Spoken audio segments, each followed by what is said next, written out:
as much as like I absolutely love my life here, like that is something that is just, I don't think that's ever not going to be hard. Hi everybody and welcome to today's video. We are going to be talking about the hidden costs, both financial and sort of cultural, that may happen to you if you decide to move abroad. And on this channel, I always really talk about the positives.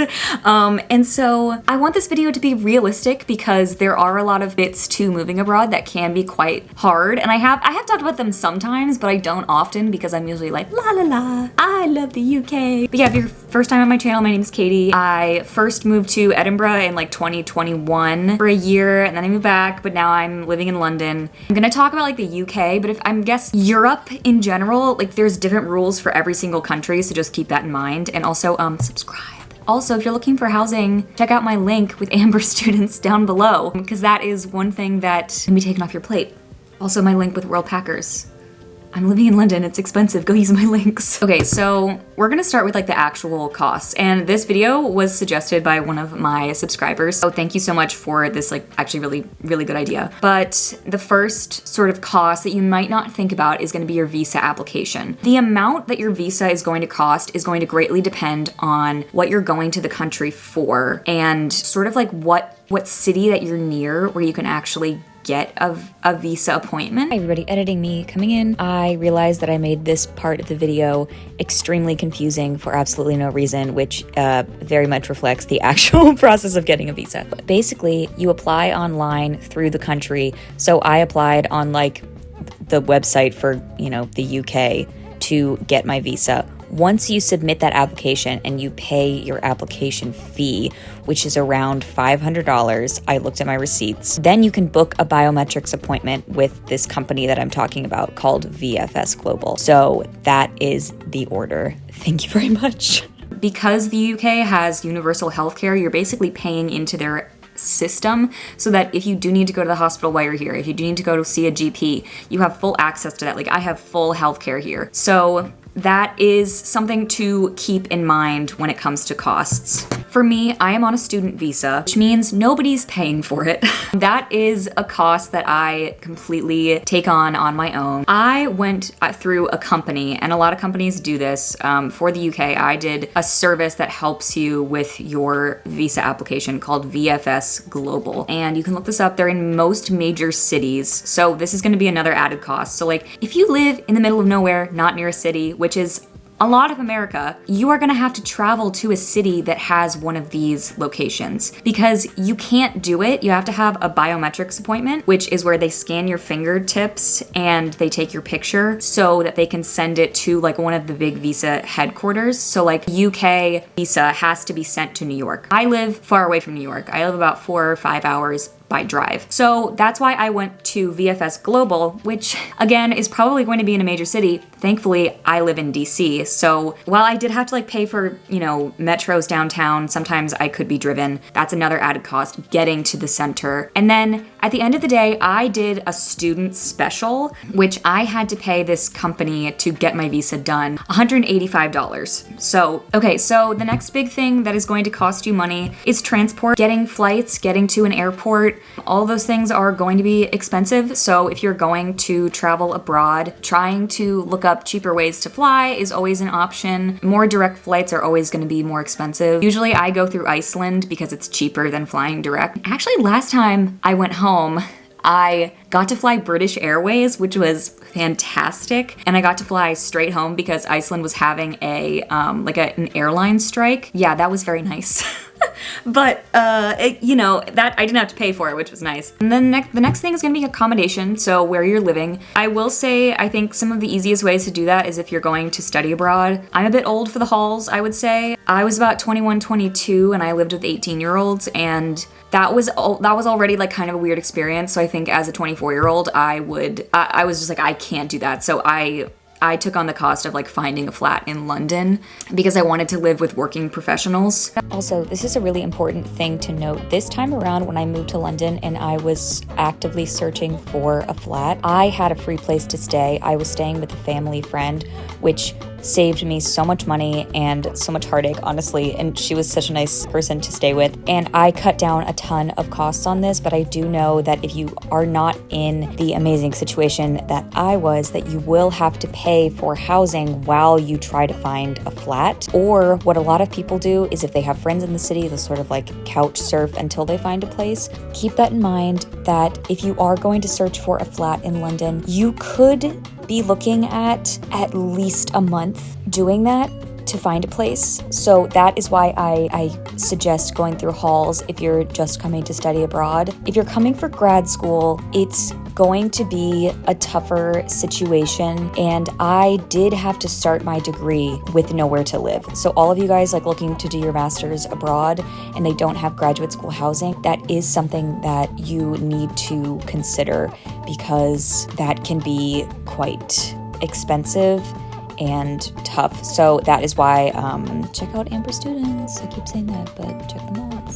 Another hidden cost, getting from the airport to where you're staying. So once you have your accommodation set up, you can always look for different routes. I will say, if it's your first time going abroad, I traveled to Scotland, which is the longest day of your whole entire life, because you have to fly to London because you can't get direct flights to Edinburgh. So then I was waiting in London Heathrow forever. Then I had to fly to Edinburgh Airport, and it was my first time in this country, so I just took a cab to where I was going.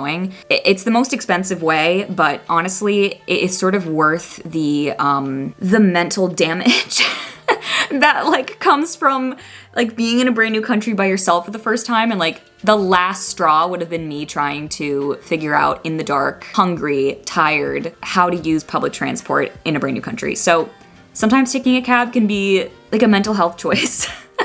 But once I figured out the public transport, I would always take that to and from the airport because it was pretty easy. And then getting set up. When you move abroad, and even if you're going for a semester, there are gonna be things you just can't fit in your suitcase. Like when I went to Edinburgh, I bought all of this stuff for my room. I tried not to, and like it was only a year, and I honestly kick myself like for not buying more things, but like I'm a big pillow user. I love a lot of pillows, and I had like this really like little like pillow, and then I had one nice pillow, but it wasn't nice enough, so I would use like my winter coat to sort of prop myself up. Anyway, it was horrible, and I just wish that I had spent another like 10 pounds on an extra pillow, but I just didn't because I was cheap. But yeah, little things like that, getting set up is gonna be the most expensive part. Like when I moved to London, getting my room set up was like so expensive, but it was something like I just sort of built into the cost because like I know I want to stay here for a bit longer. So like my bed is super uncomfortable. So I had to buy like a mattress topper, from IKEA. It's like the best investment that I've ever made because sleeping is important. And last year I slept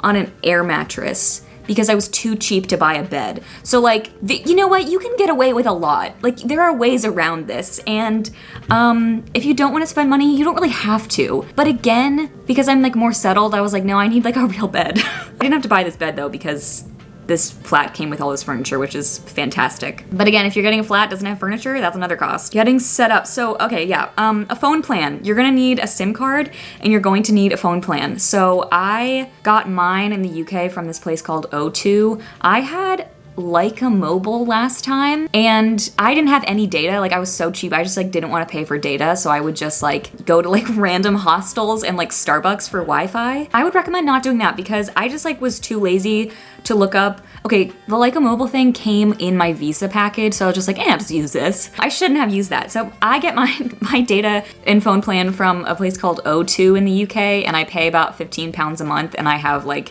as much data as I want. I can call my family from outside. Like it's really nice, and it's completely worth it because last time, like if I wanted to talk to my family, like I had to do it either in like a very busy public place or in my bedroom, which I had really bad Wi-Fi in my dorm room. So like that's just something I would say is worth the money, is to just pay for that, which you don't have to pay for it. You can always like, okay, this is what I would do if I needed to go somewhere and I didn't know where I was going, is I would look it up on the maps and then I would screenshot the map. And also, your map app works kind of without data. So you can still like look at it like a regular map. You just can't ask it to tell you the route. You just have to like look at the streets. Hot tip.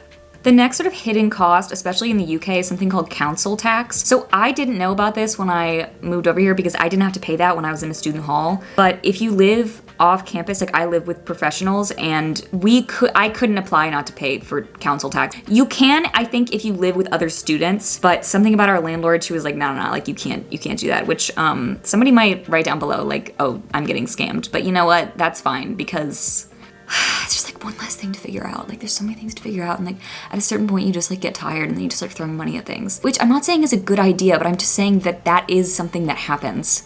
You pay council tax. It's about, I live in a 5-bedroom house with 6 people. Between our utilities, we don't use the heat a lot. We sometimes do, but we have like nice hot water. We have a dryer, and I want to say we pay around like, I'd say max $50 a month, because actually it comes to my other account, for council tax, heat, lighting, like everything, hot water, Wi-Fi, like all that kind of stuff. And then another thing is a lot of landlords, especially if you're young, they require a cleaner. So like we have a cleaner who comes, and that is another hidden cost. It's just like sort of it's a weird thing because this happened in the dorms too. When I lived at Edinburgh, as they would have cleaners come. Yeah, I don't know. It's just like not really a thing in America as much. Like I've never had a cleaner until I moved here, and it was just sort of like expected that we get one. It is nice when you're living with like 6 people because it doesn't become like a big thing about like who's cleaning. We don't do it very often. Actually, we haven't had one.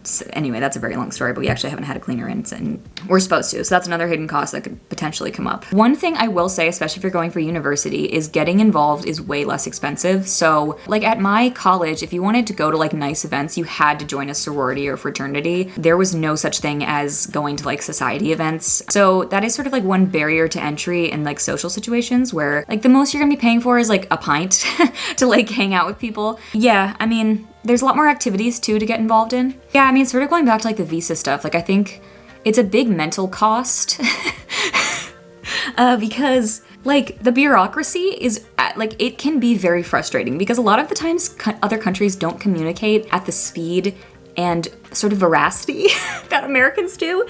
Like if we email you, like we want an answer right away. Like we want things to be done quickly. We want things to go smoothly, and you will get a call from somebody if things are not. Can't really do that here. Like they'll just kind of laugh at you and like they won't answer your calls. Like it's just, so that can be a bit frustrating. Like when I moved here, I was waiting for my CAS number to apply for my visa for the like probably 2 months, and I kept trying to contact people and like nobody answered me. A single person answered me. I tried to call my college like 100 times, and none of the numbers worked. None of the phone numbers worked. And I go to the London College of Communication. None of the phone numbers work. Like it's actually the craziest thing. But yeah, that can be very frustrating. I will say a lot of the times things do work out. You do have to be persistent. You have to also know when to not be persistent, because sometimes they find that irritating. Like my parents, their luggage got lost when they came over to Scotland. The airport workers, I think, were striking, and so they had like 2 people working in the airport, and I think they had over like 500 bags that were lost. And like in a situation like that, like you can Karen it up all you want, but like that's like and so like my parents were at the airport, and like there were people who were really, really mad. Like there was nothing to be done. And my parents did get their bags back, and they tried to call and like get stuff done, but it was just like there was one guy in like a room of like 500 bags. Like what do you even do? What do you even say to that? I have no idea. Yeah, and then honestly just like figuring out where to buy things. Thinking about doing a video on that too, because like the amount of times I'll be like, oh yeah, I went to this store to like go buy something, and they're like, why'd you go there? It's so expensive. And I'm like, I didn't know, because when I find the things that I need, I'm like, yes, found it. And then I buy it because it's literally just a treasure hunt. Like you're just constantly on like a little scavenger hunt trying to find the things that you need to survive. I've lived here for a year, but like all the stores are different in Scotland. Not all of them, but like a good amount. And it's so confusing. I'm always confused. I'm getting less confused, but I'm still confused. And also you do still have to pay taxes. And this is something that I have to work out. You have to pay taxes here and your country. So that's also something to keep in mind. Yeah, and then I mean, finally, I think this is honestly just like super true, is that having like one base year in a new country is like how long I think that it took me to get settled and like figure stuff out. And I think that's like moving to a new city in general, like I think it takes about a year and change to like kind of figure stuff out, but especially when you're moving to a new country, like there's just a lot more things that can be a bit frustrating and like take up like more of your energy, such as like treasure hunting for like Advil. And oh my god, and sour cream. Why can I not find sour cream in this country? It's nowhere. It's absolutely nowhere. Yeah, and then I think just like the guilt of leaving just like never really goes away. I think like every single time I leave my parents and my family and my friends, like I still feel guilty about it. And it's been a while. So like that is definitely something to take into account. That is something that will just like never get easier for me, is like actually leaving my family. And as much as like I absolutely love my life here, like that is something that is just, I don't think that's ever not gonna be hard. That's kind of like a more emo one. But yeah, I hope this was a helpful video. If you have any more questions about these things, please leave it in the comments below, because I'd be happy to do like another follow-up on this video. And yeah, thank you guys so much for watching. Subscribe if you would like to, and have a beautiful day. Lisa says to have fun.